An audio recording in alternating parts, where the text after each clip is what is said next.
It's the year 51 BC. Egypt, a powerful kingdom, is on the brink of collapse.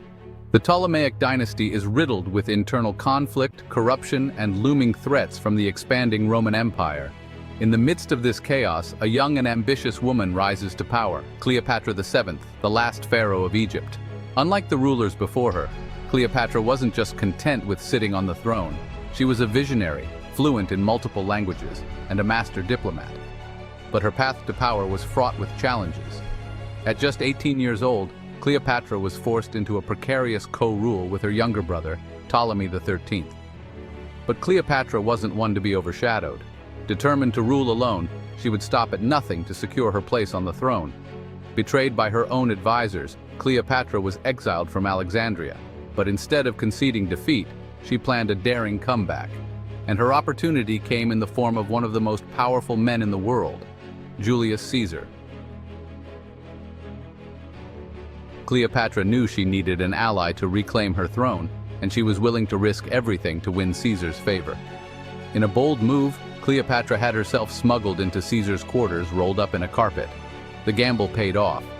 Caesar, captivated by her intelligence and charm, agreed to support her claim. With Caesar's backing, Cleopatra returned to Alexandria, where a brutal civil war ensued. The city was engulfed in flames as Caesar's legions clashed with Ptolemy's forces. In the end, Cleopatra emerged victorious, securing her place as the sole ruler of Egypt. But her relationship with Caesar was more than just political. It was a passionate affair that would change the course of history. Cleopatra bore Caesar a son, Caesarion, whom she hoped would one day rule both Egypt and Rome.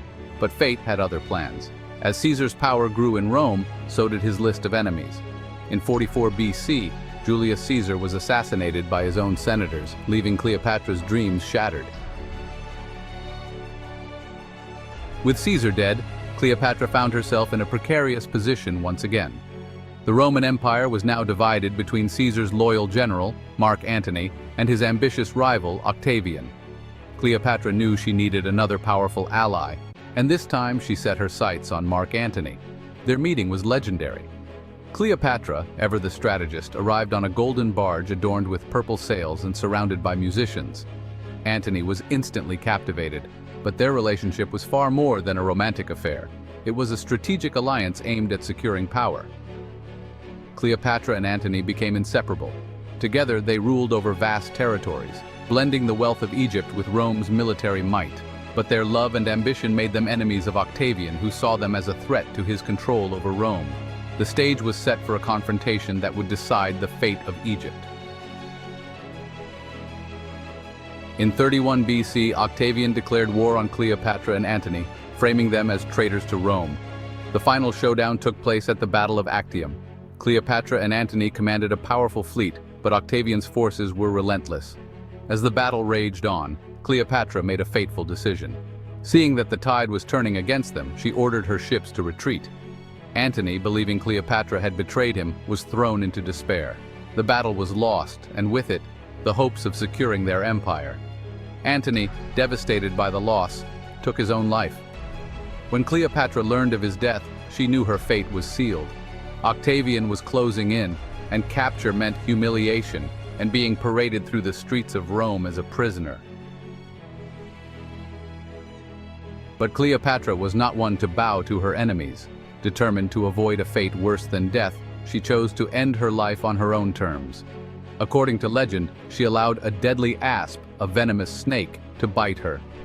As the venom coursed through her veins, Cleopatra, the last pharaoh of Egypt, slipped away.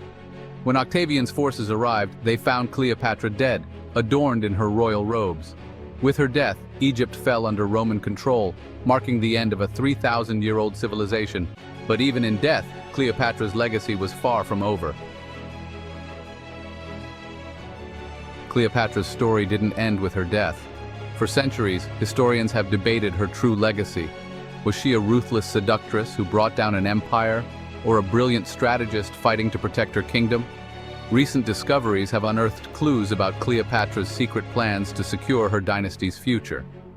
In the years following her death, Cleopatra's name was tarnished by Roman propaganda, but the artifacts found in ancient ruins suggest a different story. Cleopatra was not just a queen driven by passion. She was a ruler who fought fiercely to preserve her people's way of life against the might of Rome. Today, archaeologists continue to search for Cleopatra's lost tomb, hoping to uncover more secrets of her reign. If the final resting place of the last pharaoh is ever discovered, it could change everything we know about one of history's most enigmatic figures. And that's the story of Cleopatra, the last pharaoh of Egypt. If you were captivated by her tale of love, betrayal, and power, don't forget to hit that subscribe button. We've got more stories of ancient rulers, hidden secrets, and untold legends to explore in our next video. Join us as we dive deeper into the mysteries of history.